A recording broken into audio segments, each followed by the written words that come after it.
মেঘাশ্রী আছো? Meghashree, Meghashree, can you listen to me?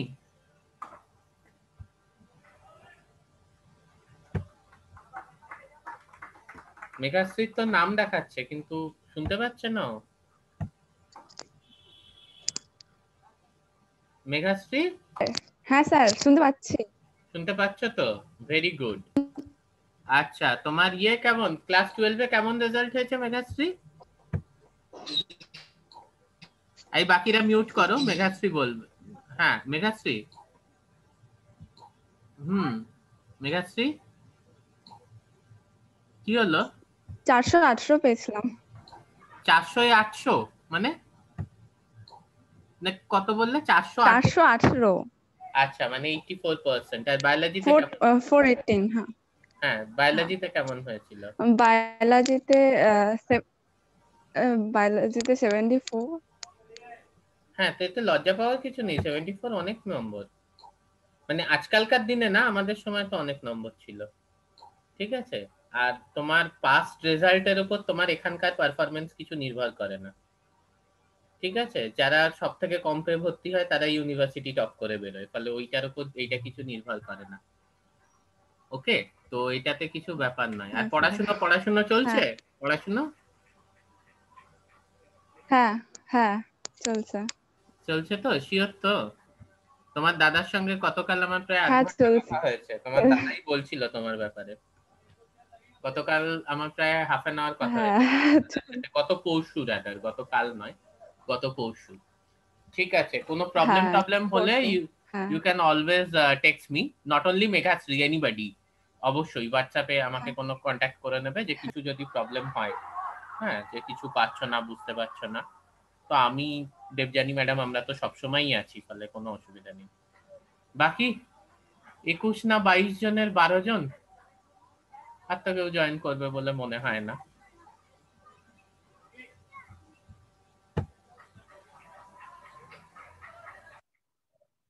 এক minute দাঁড়াও তো, এই ক্রিকেট খেলে না এরা এত, সকাল থেকে জানলাটা বন্ধ করে দিই।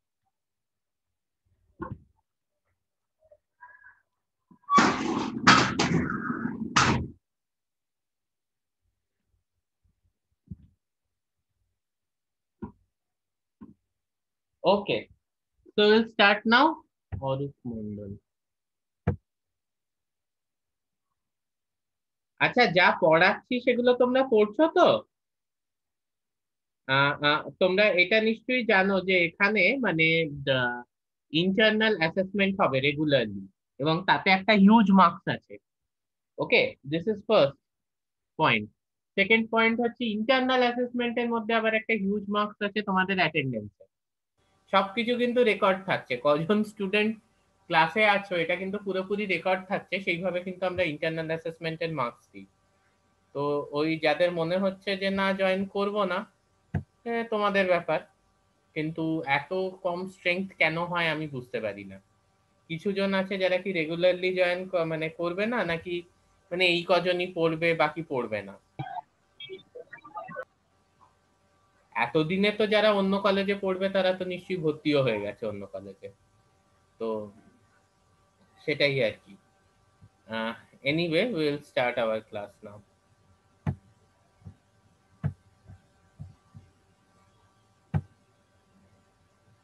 আচ্ছা, স্ক্রিনটা দেখতে পাচ্ছ? হ্যাঁ স্যার। মাইটোকন্ড্রিয়ার ডেফিনেশন, ওকে, ভেরি গুড। আচ্ছা, আজকে আমরা পুরো পয়েন্টস ধরে ধরে জিনিসটা পড়বো, এবং আজকে এবং কালকের মধ্যে আমরা মাইটোকন্ড্রিয়া কমপ্লিট করে ফেলবো। ঠিক আছে। তো আহ, আহ, আহ, প্রথম কথা হচ্ছে shape. The shape of mitochondria is ribbon shape. হ্যাঁ, এই মর্মে আমি তোমাদের বলে রাখি যে একটু রিসেন্টলি ইলেকট্রন মাইক্রোস্কোপের সাহায্যে মাইটোকন্ড্রিয়ার যে স্ট্রাকচার ডেসিফার হয়েছে, that is slightly different from the structure we used to study, মানে আমরা যেটা পড়ে এসেছি ছোটবেলা থেকে, বা তোমরা যেটা পড়ে এসছো, which is very similar to this, সেটার থেকে একটু ডিফারেন্ট, মানে মারাত্মক কিছু ডিফারেন্স নেই, বাট একটু ডিফারেন্স আছে। Anyway, the shape is ribbon shape. Power house of the cell কেন বলা হয়? না, কারণ এ এটিপি সাপ্লাই করে, for most of the biological processes. And this enzymatic oxidation of chemical compounds in the mitochondria releases energy. এইবারে আমি তোমাদের এখানে স্ট্রাকচার থেকে কয়েকটা ছোট এনজাইমেটিক অক্সিডেশন কি আমি এক্ষুনি বলছি। আচ্ছা, আরেকটা কথা আমি বলে দিই যে যেহেতু মাইটোকন্ড্রিয়ার বেসিক ফাংশন হচ্ছে এনার্জি প্রোডাকশন, তাই জন্য যে সেলে এনার্জির দরকার বেশি সেখানে কিন্তু মাইটোকন্ড্রিয়া বেশি পাওয়া যায়। ওকে,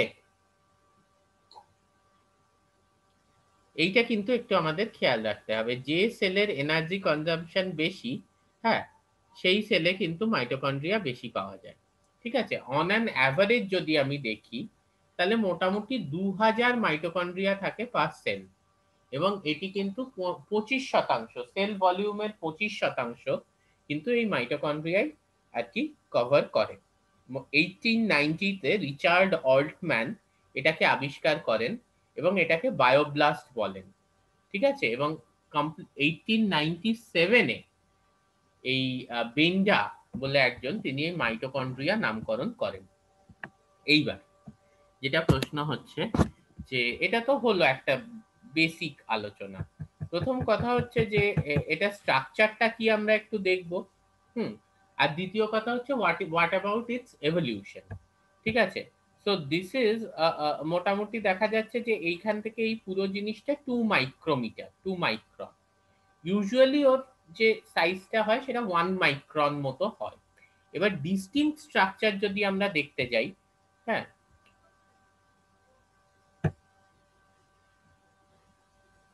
ডিস্টিংক্ট স্ট্রাকচার যদি আমরা দেখতে যাই তাহলে একটা ইনার মেমব্রেন আছে, ঠিক আছে, তারপর একটা ইন্টার মেমব্রেন স্পেস আছে, আউটার মেমব্রেন আছে।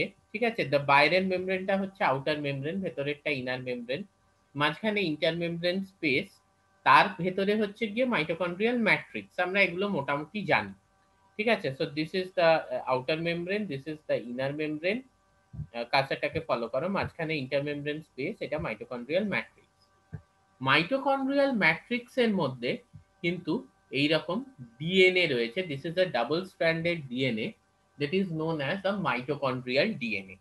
ওকে, এইবার আমরা যদি একটু স্ট্রাকচারটার দিকে মন দিই, যে আমরা এতদিন যে প্রসেসগুলো পড়লাম, প্রসেসগুলো কোথায় হয়, তো আমাকে কেউ বলতে পারবে যে এই যে ক্রেব সাইকেল, এই ক্রেব সাইকেল ব্যাপারটা কোথায় হচ্ছে? স্যার মাইটোকন্ড্রিয়াতে হয়। হ্যাঁ, সে তো অবশ্যই। মাইটোকন্ড্রিয়ার কোন জায়গায়? আমরা বেসিক্যালি 4টে ইম্পর্টেন্ট স্ট্রাকচার দেখলাম। একটা দেখলাম গিয়ে হচ্ছে তোমার আউটার মেমব্রেন, তারপর হচ্ছে এই যে আউটার মেমব্রেন, এটা সবকটা মেমব্রেনই কিন্তু বাইলেয়ার মেমব্রেন বা ডাবল লেয়ার্ড মেমব্রেন। ঠিক আছে, এটা আউটার মেমব্রেন, তারপর হচ্ছে গিয়ে ইন্টার মেমব্রেন স্পেস, তারপরে এটা ভেতরে ইনার মেমব্রেন, আর তার ভেতরে হচ্ছে গিয়ে ম্যাট্রিক্স। তো ক্রেব সাইকেলটা কোথায় হচ্ছে? Any idea?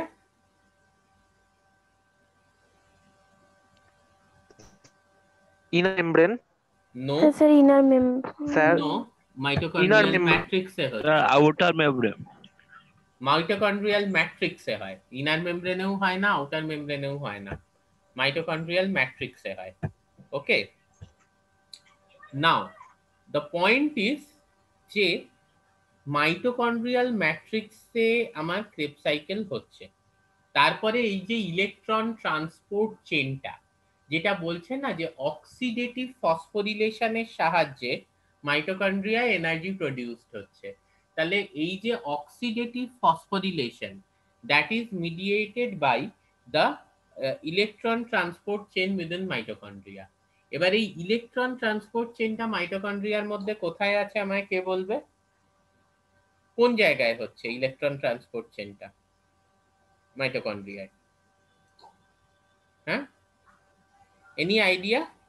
The electron transport chain is within the inner membrane. ঠিক আছে, তাহলে আমাদের যে মাইটোকন্ড্রিয়াল ম্যাট্রিক্স সেখানে আমার ক্রেব সাইকেল হচ্ছে এবং ইলেকট্রন ট্রান্সপোর্ট চেনটা হচ্ছে মাইটোকন্ড্রিয়াল ইনার মেমব্রেনে। তাহলে আলটিমেটলি আমার যে এটিপি প্রোডাকশনটা হচ্ছে বাই অক্সিডেটিভ ফসফোরিলেশন, কার অক্সিডেশন হচ্ছে, কে বলবে আমায়? ইলেকট্রন ট্রান্সপোর্ট চেন, সেটা যে প্রসেসটা করছে that is known as oxidative phosphorylation. Phosphorylation কার হচ্ছে এবং অক্সিডেশন কার হচ্ছে, এই দুটো আমায় কে বলবে? স্যার এটিপির ফসফোরিলেশন হচ্ছে, এডিপির ফসফোরিলেশন হচ্ছে, হয়ে এটিপি তৈরি হচ্ছে, কারেক্ট। এডিপির ফসফোরিলেশন হয়ে এটিপি তৈরি হচ্ছে। আর অক্সিডেশনটা কার হচ্ছে? অক্সিডেশনটা স্যার পাইরুভেটের। না, পাইরুভেটের কোনো অক্সিডেশন হচ্ছে না। স্যার এনএডিপি NAD প্লাস হ্যাঁ হ্যাঁ, NAD NADH, plus এ। NADH, NADH, হ্যাঁ NADH এর অক্সিডেশন হয়ে NAD প্লাস তৈরি হচ্ছে, হ্যাঁ হ্যাঁ, আচ্ছা। কারণ হাইড্রোজেন রিমুভ হচ্ছে। সিমিলারলি FADH2 এর অক্সিডেশন হয়ে FAD প্লাস তৈরি হচ্ছে। ওকে, so these are the processes that is mediated by the electron transport chain, এবং সেটা কোথায় হচ্ছে? সেটা হচ্ছে গিয়ে এই তোমার ইনার মেমব্রেনে। এখানে একটা পাম্প থাকে, সেটাকে আমরা বলে থাকি এটিপি সিনথেজ। এই এটিপি সিনথেজ কি হচ্ছে? এইটা হচ্ছে গিয়ে তোমার এডিপি কে এটিপি তে কনভার্ট করছে। এবং যে কোনো পাম্প চালানোর জন্য আমাদের এনার্জি দরকার, সেই এনার্জিটা কোত্থেকে আসছে, কে আমায় বলবে? এইটা তো oxidative phosphorylation, oxidation energy provide করে, আমরা সবাই জানি। আর পাম্পটা কি করছে? ফসফোরিলেশন, মানে এটিপি সিনথেজ, মানে এডিপি কে এটিপি তে কনভার্ট করছে। কিন্তু এনার্জিটা এক্স্যাক্টলি কোত্থেকে আসছে, কে বলবে আমায়? ট্রাই করো। Sir enzymes. এনজাইমস। তোমার নাম কি? স্যার উৎসাহ। ও আচ্ছা আচ্ছা, হ্যাঁ এখন মোটামুটি তোমার গলাটা আমি চিনতে পারছি। আসলে আমি কাউকে দেখতে তো পাচ্ছি না, আমি স্ক্রিনটাকে দেখছি শুধু। উৎসাহ, তোমার বাড়িতে নিশ্চয়ই পাম্প আছে জল তোলার, হুম, তাহলে সেই পাম্পের এনার্জি কোত্থেকে আসে? ইলেকট্রিক থেকে, মানে ইলেকট্রিক দেওয়া হয়, ইলেকট্রিসিটি দেওয়া হয়, তারপরে সেটা চলে। তারপর সেটা চলে। Very good. আচ্ছা, তুমি কোনোদিনও কোনো ড্যাম বা কিছুতে বেড়াতে গেছো? ড্যাম ট্যাম কোথাও? না স্যার। ড্যাম মানে কি বুঝতে পারছো তো? হ্যাঁ, ওই মানে যেখানে জলবিদ্যুৎ তৈরি করা হ্যাঁ, হয় যেখানে বড়। জলবিদ্যুৎ তৈরি করা হয়, এক্স্যাক্টলি। বড় করে জলবিদ্যুৎটা কিভাবে তৈরি করা হয়? হ্যাঁ,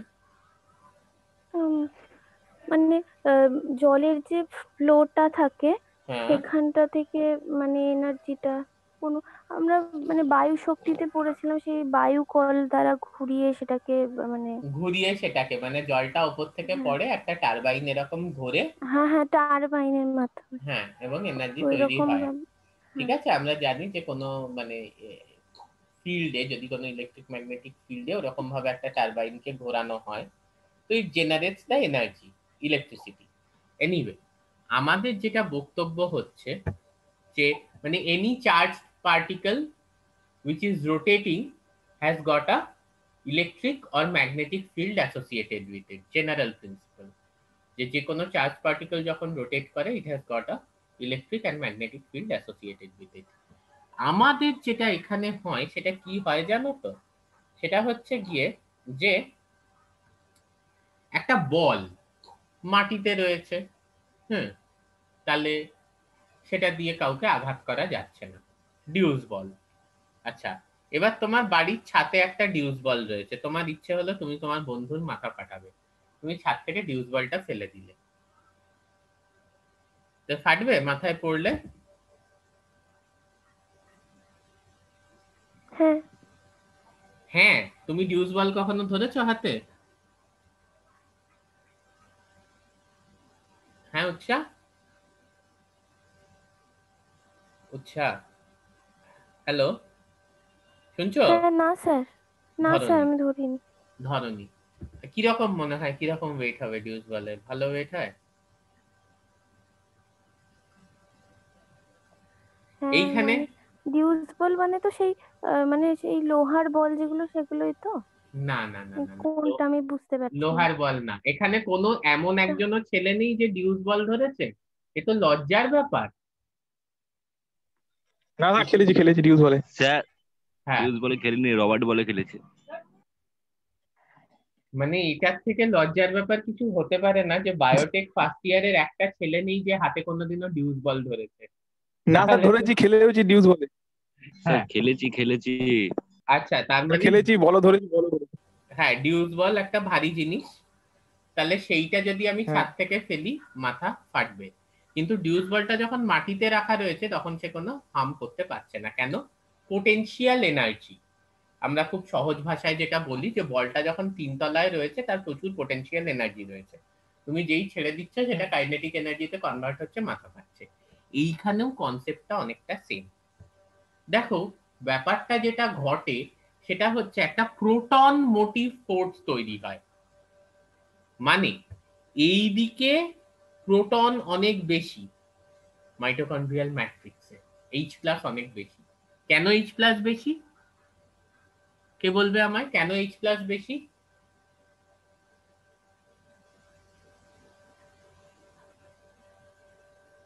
ওকে, ফরগেট ইট।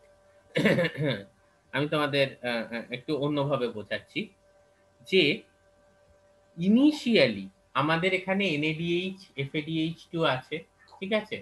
তাহলে যেটা ব্যাপারটা হচ্ছে, সো এই NADH FADH2 এদের মধ্যে H+ আছে যেটা অক্সিডেশনে রিলিজ হচ্ছে।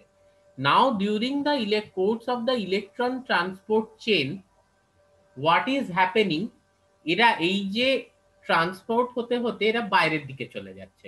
সো এই যে একটা প্রোটনের দুদিকে H+ এর কনসেন্ট্রেশনটা ডিফারেন্ট, তখন তার জন্য কি হচ্ছে, এই দুদিকে H+ এর কনসেন্ট্রেশনটা ডিফারেন্ট হওয়ার জন্য একটা পোটেনশিয়াল গ্রেডিয়েন্ট তৈরি হচ্ছে। একদিকে জল বেশি, অন্যদিকে জল কম। ড্যামের কথা কেন বললাম? তাহলে যেদিকে বেশি আছে সেদিকের থেকে যেদিকে কম আছে যাবে, এবং সেই যে ব্যাপারটা তার মধ্যে একটা ফোর্স আছে, যে ফোর্সে টারবাইন ঘুরছে, ইলেকট্রিসিটি তৈরি হচ্ছে। এখানে কি হচ্ছে, H+ বেশি ছিল সেটা বাইরের দিকে গেল। এবার দুদিকে কিন্তু H+ কনসেন্ট্রেশন বা প্রোটন কনসেন্ট্রেশন সেম নয়। এবার প্রোটন মোটিভ ফোর্স কি করবে, সেটাকে সেম করার চেষ্টা করবে। যেমনি জল একটা জায়গা থেকে আরেকটা জায়গায় যায়, প্রোটনও যেদিকে বেশি আছে সেদিক থেকে যেদিকে কম আছে সেদিকে যাবে, ঠিক আছে? এই যে এতে যে ফোর্সটা তৈরি হলো এটাকে আমরা প্রোটন মোটিভ ফোর্স বলছি, যার সাহায্যে কিন্তু এই এটিপি সিনথেস কি করবে, এটিপি সিনথেসিস করবে। আবার যে ওটা চলে আসছে তখন কি হচ্ছে, যে ওটা আলটিমেটলি H2O ওই প্রোটনগুলো তৈরি করছে। Okay, so this is the total process, যে একটা দুদিকে ইনার মেমব্রেনের দু সাইডে যে প্রোটনের যে একটা গ্রেডিয়েন্ট তৈরি হচ্ছে, এই গ্রেডিয়েন্টের সাহায্যে একটা ফোর্স জেনারেট হচ্ছে, যে ফোর্সের সাহায্যে কিন্তু আমরা আলটিমেটলি এটিপি সিনথেসিসটা করছি। এইবার তাহলে আমাকে একটা জিনিস বলো, যে যেখানে তোমার এনার্জি, এবারে এইটা কোথায় রয়েছে, ইনার মেমব্রেনে রয়েছে। এইটা যদি ইনার মেমব্রেন হয়, এই যে ইনার মেমব্রেন রয়েছে, এবং এই যে ফোল্ডেড স্ট্রাকচার গুলো, এই ফোল্ডেড স্ট্রাকচার গুলোকে আমরা কি বলে থাকি, এই ফোল্ডেড স্ট্রাকচার গুলোকে আমরা বলে থাকছি গিয়ে হচ্ছে ক্রিস্টি, ঠিক আছে? ফোল্ডেড স্ট্রাকচার গুলো যেগুলো আছে এগুলো হচ্ছে ইনার মেমব্রেনের ফোল্ড কিন্তু, ঠিক আছে? This folded structures are nothing but the folds of the inner membrane, and এই ইনার মেমব্রেনের ফোল্ড গুলোকে আমরা বলে থাকি গিয়ে হচ্ছে cristae. Now my question to Meghasri is যে অর্গানে, হ্যাঁ, তোমার বা যে টিস্যুতে তোমার মাইটোকন্ড্রিয়া প্রয়োজন বেশি, মানে যেখানে তোমার এনার্জি কনজাম্পশন বেশি, সেখানে কি ক্রিস্টির সংখ্যা বেশি হবে না কম হবে?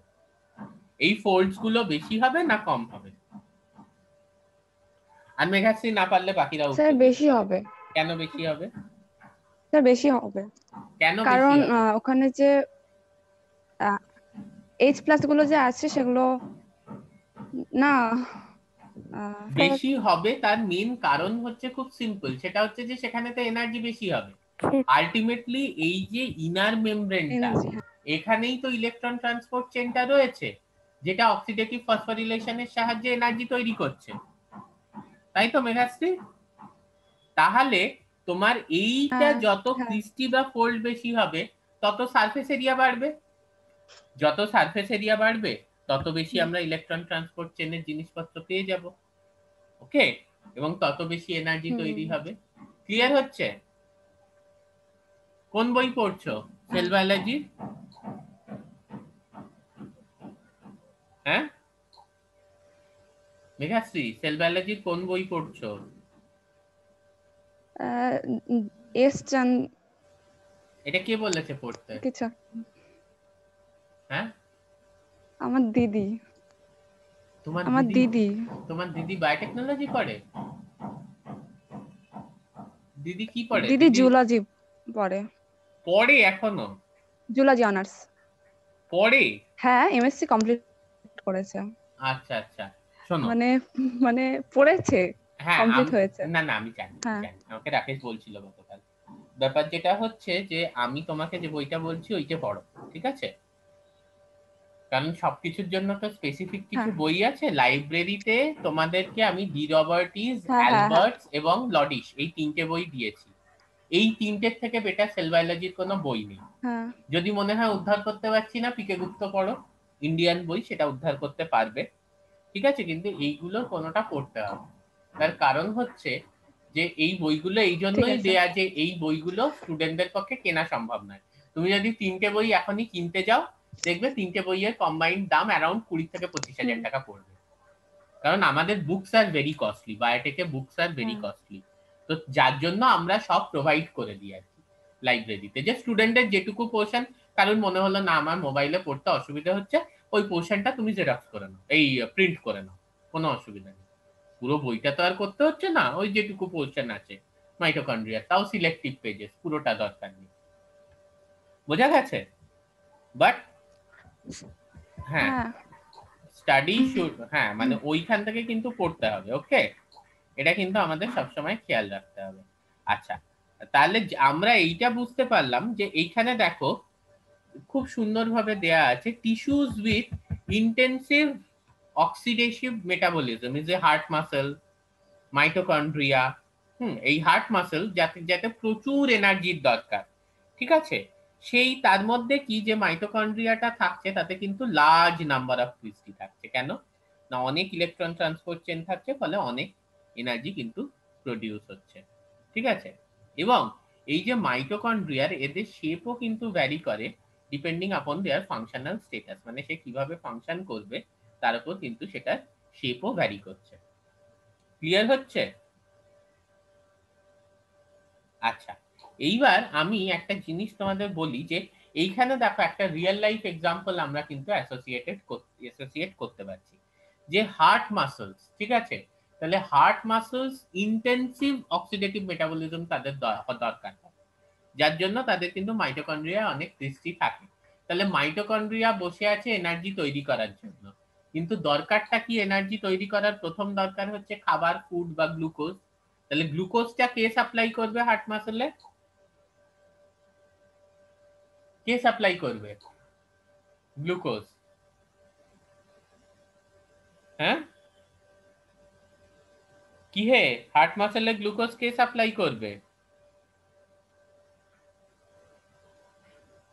কেউ বলো। ব্লাড, অবশ্যই ব্লাড সাপ্লাই করবে। আর যদি ব্লাড গ্লুকোজ সাপ্লাই করতে না পারে হার্ট মাসলে, তখন কি হবে?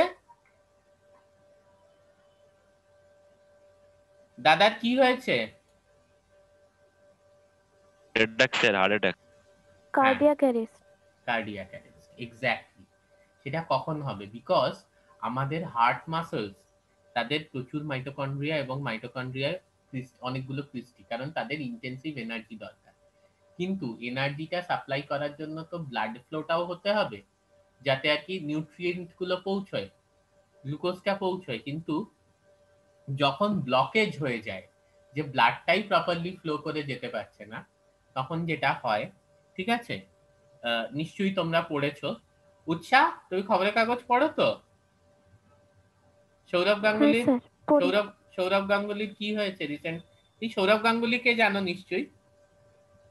হ্যাঁ, ওই তো হ্যাঁ। কার্ডিয়াক অ্যারেস্ট হয়েছে। দিস ইজ মানে- দ্য রিজন যে এবারে কোন ধরনের আর্টারি নিয়ে যায় হার্টে ব্লাড কোত্থেকে আসে? হুম আমাদের মানে যে বলো। মানে বাম অলিন্দ থেকে যাচ্ছে, হুম আর্টারি থেকে, হুম তারপরে নিলয় থেকে গিয়ে আবার মানে একটা দিয়ে শুদ্ধ মানে রক্তটা যায়, একটা দিয়ে হ্যাঁ, ইনফিরিয়ার ভেনা কাভার থেকে বাম অলিন্দে যাচ্ছে, সেখান হ্যাঁ থেকে হ্যাঁ ত্রিপত্র কপাটিকা হয়ে বাম নিলয়ে যাচ্ছে, এইটাই বলতে চাইছো তো?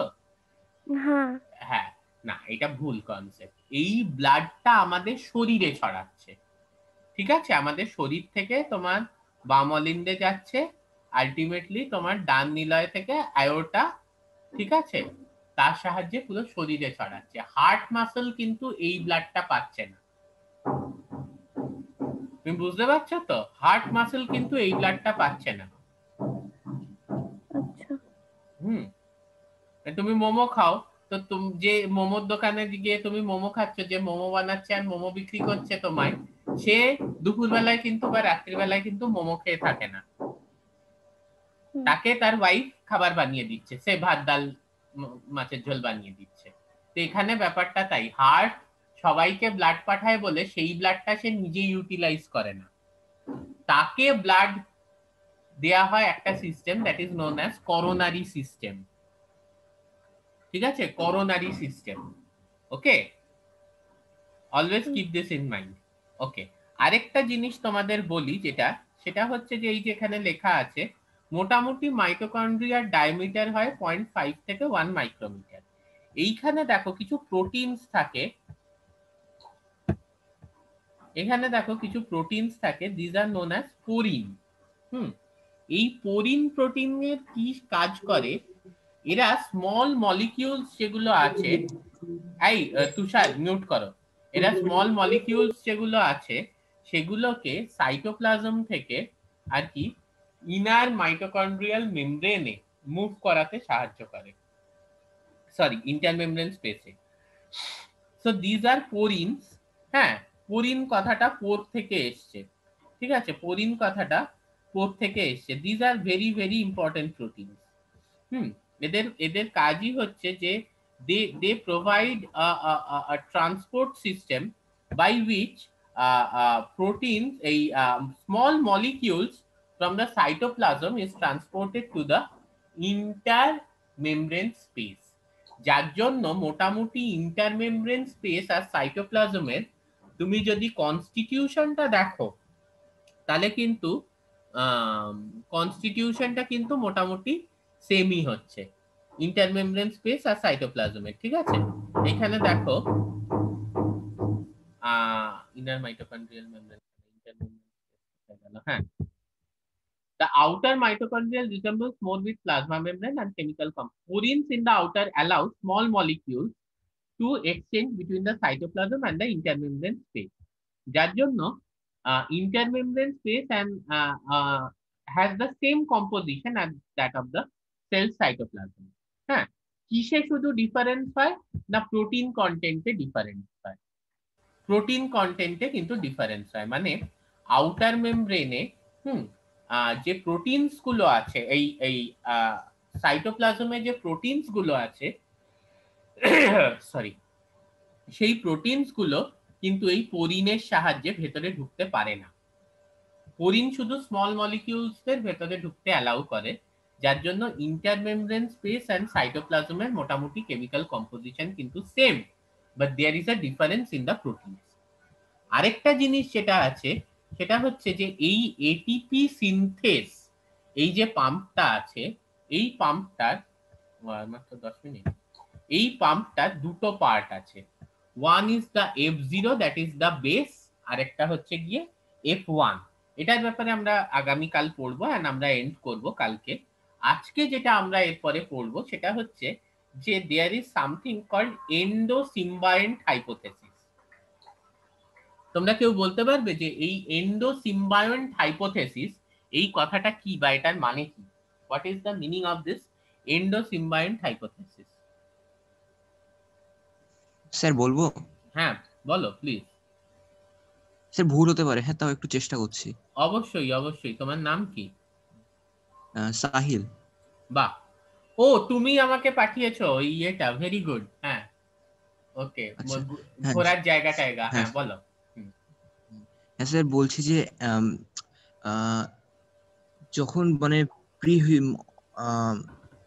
অনেক প্রাচীন কালে মানে যখন প্রোক্যারিওটিক প্রোক্যারিওটিক সেলদের মানে যুগ ছিল, হুম, তখন মানে সব সেলস গুলো হুম, মানে তখন তো সিঙ্গেল সিঙ্গেল মানে ইউনিসেলুলার অর্গানিজম ছিল সব। হুম, তো হুম, হুম, তার মধ্যে তো তারা সব একসঙ্গে কলোনি করে থাকতো।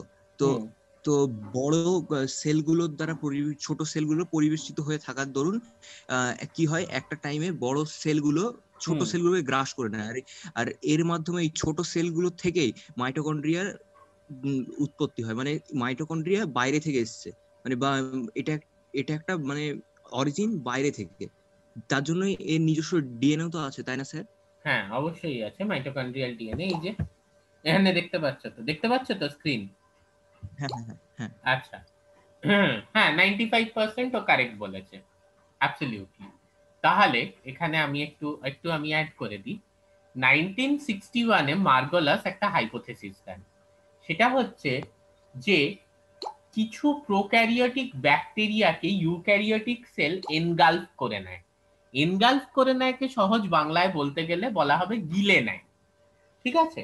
এই গিলে নিলে কি হয়, আলটিমেটলি সেই প্রোক্যারিওটিক সেলস গুলো ইউক্যারিওটিক সেলের মধ্যে থেকে যায়। এর দুটো খুব সুন্দর উদাহরণ উনি দেন। একটা হচ্ছে ক্লোরোপ্লাস্ট, যেটা আমরা প্লান্ট সেলে পেয়ে থাকি। আরেকটা হচ্ছে গিয়ে মাইটোকন্ড্রিয়া, যেটা আমরা অ্যানিমাল সেলে পেয়ে থাকি। কেন, এবারে ব্যাপারটা হচ্ছে যে গিলে নিল কেন, এবং এই যে একটা মিউচুয়ালিস্টিক রিলেশনে আছে এরা। মিউচুয়ালিস্টিক রিলেশনে কেউ তখনই থাকে যখন আর কি উভয় পক্ষেরই কোনো লাভ হয়। ঠিক আছে? তাহলে এটা লাভটা কি হচ্ছে, যে ইউক্যারিওটিক সেল আছে তার সব থেকে বড় লাভ হচ্ছে মাইটোকন্ড্রিয়া থাকলে প্রচুর এনার্জি প্রডিউস হচ্ছে। সেই এনার্জিটা ইউক্যারিওটিক সেলটা বিভিন্ন বায়োকেমিক্যাল এবং বায়োলজিক্যাল প্রসেসে ব্যবহার করতে পারছে। Point number 1। ক্লোরোপ্লাস্ট থাকলে কি লাভ হচ্ছে সব থেকে বড়? সালোক সংশ্লেষ। সালোক সংশ্লেষের মাধ্যমে সে কিন্তু গ্লুকোজকে স্ট্রাকচারাল এবং স্টোরেজ পলিস্যাকারাইড হিসেবে ফিক্স করতে পারছে। সেটা হচ্ছে গিয়ে সব থেকে বড় একটা পজিটিভ, এবং সেই গ্লুকোজটার থেকে সে কিন্তু এনার্জিও পেতে পারছে। ঠিক আছে? মানে কার্বন ডাই অক্সাইডকে ফিক্স করছে এবং সেখান থেকে স্ট্রাকচারাল এবং স্টোরেজ পলিস্যাকারাইড তৈরি হচ্ছে, এবং ফার্দার গ্লুকোজ থেকে সে এনার্জিও পাচ্ছে। তাহলে এই দুটো অর্গানেল বা অঙ্গাণু কিন্তু একটি ইউক্যারিওটিক কোষে সব ইম্পর্টেন্ট ফাংশনস গুলো সব করে দিচ্ছে। বদলে এরা কি পাচ্ছে? এরা প্রোটেকশন পাচ্ছে।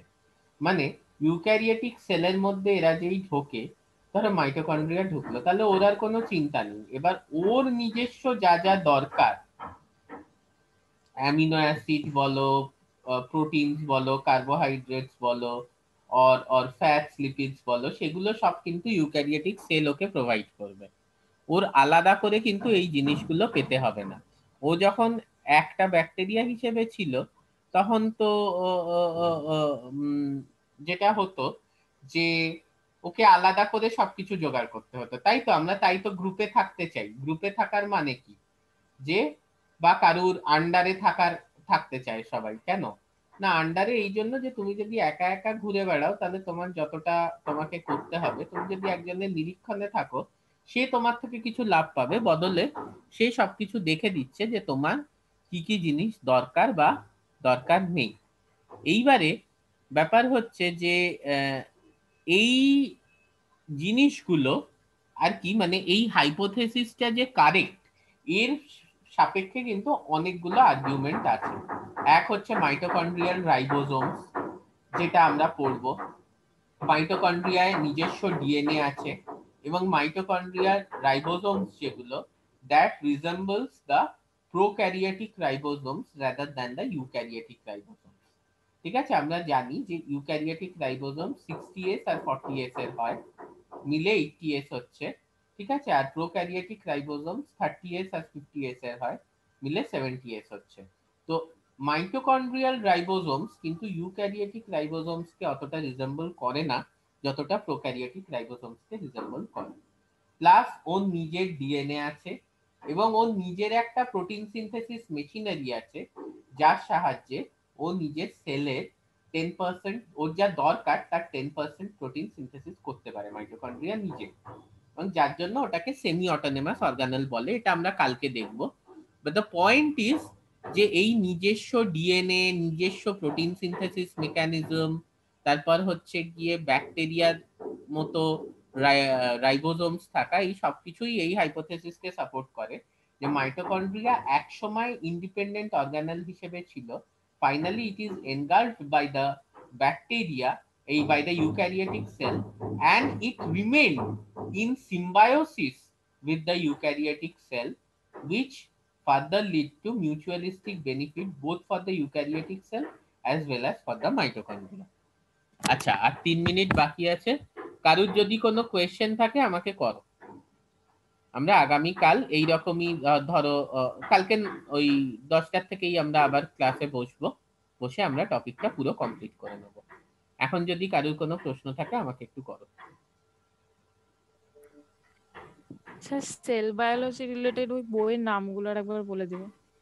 বইয়ের নামগুলো হচ্ছে গিয়ে De Robertis and De Robertis, Bruce Alberts আর লডিশ, এই তিনজন।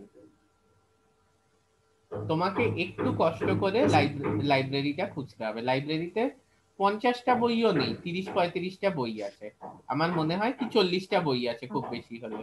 তুমি ইজিলি 3টে বই খুঁজে বার করতে পারবে। একটু খুলতে হবে যাতে বাকি বইগুলো দেখা যায়। ব্রুস অ্যালবার্টস, ডি রবার্টিস আর একটা বললাম লডিশ। 3টেই পড়তে যেও না, এর মধ্যে যেটা তোমার পছন্দ সেইখান থেকে পড়বে। ওকে ওকে স্যার, ওকে স্যার। ওকে, ঠিক আছে। Any other question?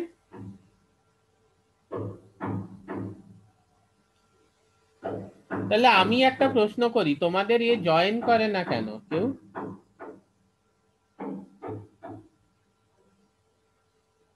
সবাই যাই হোক, বাদ দাও। ওকে, তাহলে তোমরা প্রিপেয়ার করতে শুরু করো। Maybe this week we can have a exam.